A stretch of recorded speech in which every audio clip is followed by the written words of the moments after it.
एक गांव में कुछ चोर और एक पुजारी रहते थे। ये दोनों भगवान के बहुत अच्छे भक्त थे। इन दोनों में एक अच्छी और कॉमन बात थी। वो क्या थी? पुजारी पूजा करते समय भगवान का नाम लेते थे, विनती करते थे और अपने को मुक्ति दिलाने के बारे में बात करते थे और लोक कल्याण के बारे में भगवान से प्रार्थना करते थे। और चोर चोरी करते समय भगवान का विनती करते थे, भगवान का प्रार्थना करते थे कि हे भगवान, चोरी करते समय हम कहीं पकड़े ना जाए।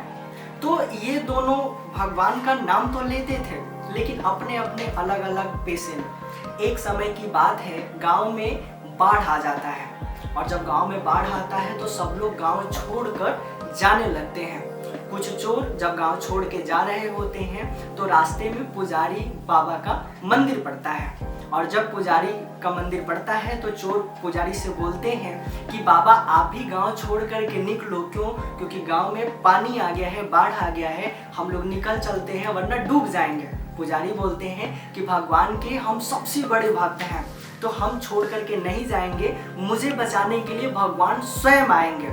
चोर चले जाते हैं, समय बीतता है, वक्त बीतता है, पानी गांव में और बढ़ने लगता है और जब पानी गांव में ज़्यादा बढ़ जाता है तो एक नाव निकल रही होती है मंदिर के करीब से। तो जो लोग नाव में बैठे होते हैं वो लोग पुजारी बाबा को आवाज़ लगाते हैं कि बाबा आप नाव में बैठ जाओ, नहीं तो पानी और बढ़ रहा है, जान नहीं बचेगी।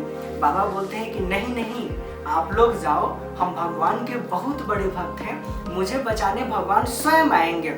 नाव वाले चले जाते हैं, वक्त बीतता है, पानी गांव में और भरने लगता है तो पुजारी मंदिर के ऊपर चले जाते हैं, छत पे चले जाते हैं और छत पे जाते हैं, पानी बढ़ता है। उस समय एक हेलीकॉप्टर सामने से गुजर रहा होता है। हेलीकॉप्टर में बैठे लोग रस्सी लटकाते हैं और पुजारी बाबा को आवाज़ लगाते हैं कि बाबा रस्सी पकड़ लो, निकल जाओ, गांव में पानी भर चुका है, अब आप बच नहीं पाएंगे।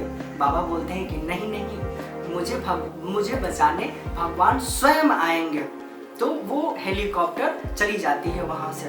अब थोड़े समय बाद गांव में पानी पूरा भरता है और वो मंदिर गिर जाता है, पुजारी बाबा का मृत्यु हो जाता है, डेथ कर जाते हैं वो। मरने के बाद दौड़ते दौड़ते वो भगवान के पास पहुँचते हैं। भगवान के पास जाने के बाद बोलते हैं कि भगवान हमारे साथ इतना नाइंसाफ़ी क्यों? वो जो चोर हमेशा चोरी करते थे उनको आप जिंदा छोड़ दिए, वो लोग जीवित हैं और हम आपके इतने अच्छे भक्त थे, इतने बड़े भक्त थे, तो आप हमें मार डाले, हमें बचाने नहीं आए। सबसे बड़ा सवाल मेरा भगवान आपसे ये है कि आप मुझे बचाने क्यों नहीं आए? भगवान बोले कि मैं आया था। पुजारी घबरा जाता है, बोलता है कि आप कहाँ आए थे? तो भगवान जवाब देते हैं कि सबसे पहले एक नाव आई थी। पुजारी बोलता है हाँ। भगवान बोलते हैं कि मैंने ही भेजा था। तो जब तुम उसको नहीं माने तो उसके आगे एक हेलीकॉप्टर आया था। पुजारी बोलते कि हाँ, हेलीकॉप्टर आया था। भगवान बोलते कि मैंने ही भेजा था। यानी कि जो तुम नहीं समझ पाए तो इसमें तुम्हारी गलती थी, मैंने तो भेजा ही था। मोरल ऑफ द स्टोरी, हमारे सामने जो भी अपॉर्चुनिटी आ रही है उसको हमें ऑप्ट करना है, अपने जीवन में इम्प्लीमेंट करना है।